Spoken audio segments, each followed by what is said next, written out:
Welcome student. आज हम class 6 science उसका चैप्टर 5 सेपरेशन ऑफ सब्सटेंसेस उसका पार्ट 2 जो है उसके बारे में यहाँ पे डिस्कशन करेंगे। तो पहले उसमें आ रहा है सेडिमेंटेशन एंड डिकेंटेशन। ओके, तो डायरेक्टली हम ये स्टार्ट करते हैं।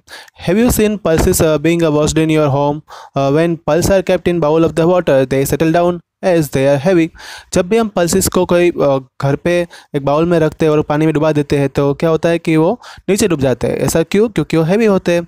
However dirt, insect, any particle यानी कि tiny piece of straw and other lighter impurities float on the top. लेकिन जो हल्के पार्टिकल रहेंगे जैसे डर्ट है, कोई इंसेक्ट है, तो वो ऊपर तैरते हैं।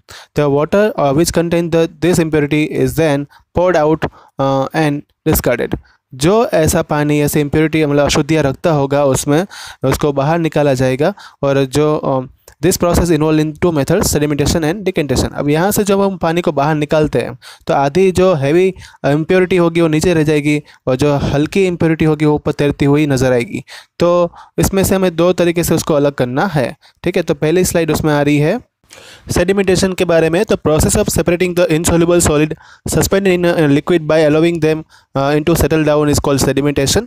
तो यहाँ पे एक प्रोसेस जो रहती है कि जिसमें इनसॉल्युबल सॉलिड जो पानी में डिसॉल्व नहीं होता है ऐसा सॉलिड जो है उसको अलग करना है लिक्विड में से और उसको आगे मतलब आगे जाने देना है। तो उस प्रोसेस को बोलेंगे sedimentation. Solid particle that settle down during the sedimentation are called sediment.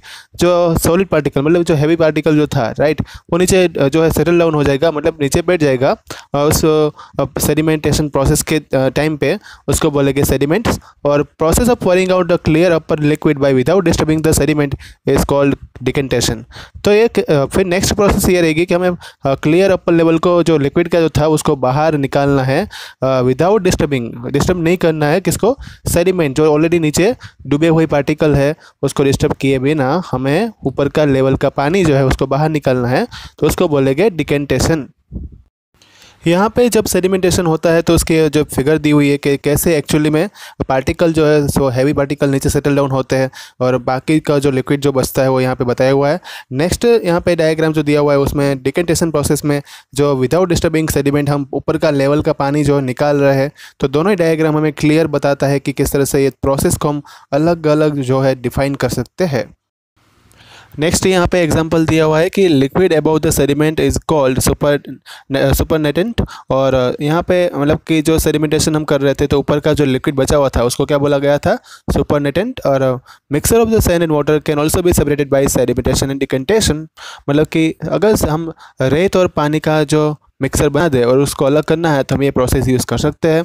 इसमें क्या करना पड़ेगा? तो पहले इस मिक्सर को जो मिक्सर रहेगा उसको थोड़े टाइम तक ऐसे ही रख दो और उसमें सैंड जो है वो हैवियर होने की वजह से नीचे डूब जाएगी और पानी जो है ऊपर का उसको हम बाहर निकाल लेंगे। इस तरह से हम इन दोनों को अलग कर सकते हैं और यहाँ पे क्लियर ये डायग्राम जो है वो बताया हुआ है। नेक्स्ट उसमें आ रहा है filtration. The process by which two substance are separated by passing the mixer through the filter device is called filtration. मतलब यहाँ पे एक इंसॉल्युबल लिक्विड और एक दूसरा लिक्विड होगा, इन दोनों को हमें अलग करना है उसके मिक्सर में से, तो उस प्रोसेस को बोलते हैं filtration. Filtration is commonly used in our home. For example, after separating tea we filter out the tea leaves using the strainer and filtration is also done to remove pulp from fresh fruit juice. Water may also contain the solid impurity which can be removed by filtration. तो यहाँ पे बहुत सारे example की बात की जिसमें हम फिल्ट्रेशन मेथड यूज़ करते हैं। पहले तो उसने सिंपल जो घर पे हम डेली जो चाय बनाते हैं उसमें से जो उसके टी लीव्स निकालते हैं तो स्ट्रेनर का यूज़ करते हैं, वो एक फिल्ट्रेशन है। ठीक है, फिर जब फ्रूट का जूस बनाते हैं तो उसमें से उसका पल्प को बाहर निकालते हैं, वो भी एक फिल्ट्रेशन है। और इसी तरह से बहुत सारे एग्जांपल जो है वो यहाँ पे फिल्ट्रेशन काम दे सकते हैं और यहाँ पे उसका डायग्राम भी बताया हुआ है। नेक्स्ट स्लाइड में आ रहा है condensation. The process of in which gas changes into liquid is called condensation. जब एक ऐसी प्रोसेस होती है जिसमें गैस है वो लिक्विड में कन्वर्ट हो जाता है तो उस प्रोसेस को क्या बोलते हैं? Condensation. Condensation is the opposite of evaporation. ये इवापोरेशन से पूरी अलग मतलब ऑपोजिट फिनोमिना है। इसमें in nature water vapour in the air condensate to form its liquid form and dew. इस प्रोसेस में क्या होता है कि जो वाटर वेपर होती है वो हवा के अंदर उसका लिक्विड फॉर्म में कन्वर्ट हो जाता है और ड्यू बन जाती है। Condensation take place only when the water vapour hits the cold surface. Condensation तभी हो सकता है जब वाटर वेपर जो है कोल्ड सरफेस को टकराती है तब। और यहाँ पे जो है कंडेंसेशन होता है तो हम क्लियर यहाँ पे दिखाई दे रहा है कि कैसा हम फील कर सकते हैं अपने कांच के आसपास, या तो कहीं पे हम खिड़की में हम देख सकते हैं कि किस तरह से ऐसे बूंदे जो है दिखाई देती है। हमें ड्यू फैक्टर जो है वो यहाँ पे दिखाई दे रहा है। नेक्स्ट स्लाइड में आ रहा है evaporation. The process in which liquid changes into gas is called evaporation. तो एक प्रोसेस होती है जिसमें हम लिक्विड को गैस में कन्वर्ट करते हैं, उस प्रोसेस को क्या बोलते हैं?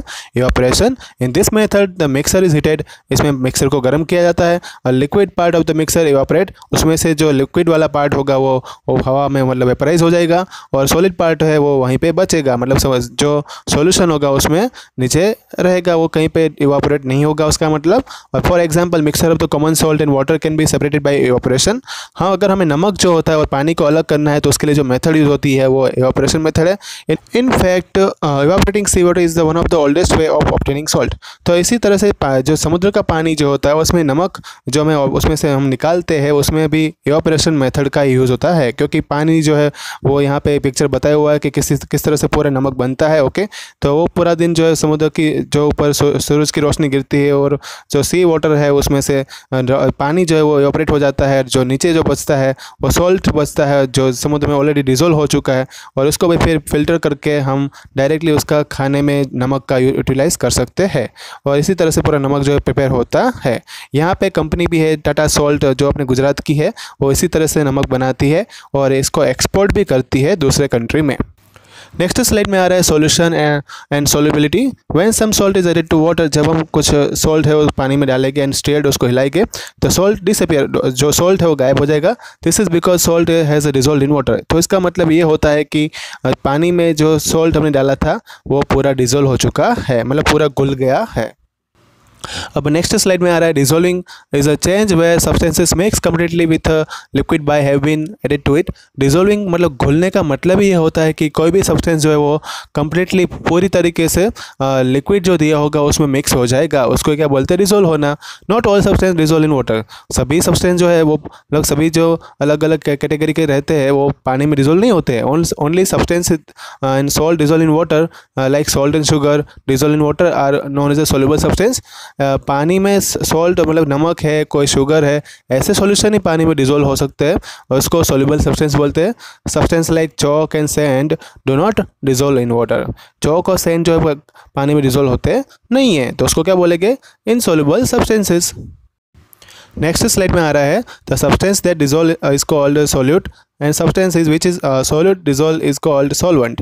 जो सब्सटेंस डिजोल्व होने वाला है उसको सॉलिड बोलेंगे, उसका अमाउंट कम रहेगा। जो सब्सटेंस जो ऑलरेडी मतलब कि ज़्यादा अमाउंट में है और उसमें सॉल्यूट डिजोल्व हो रहा है उसको सॉल्वेंट बोलेंगे।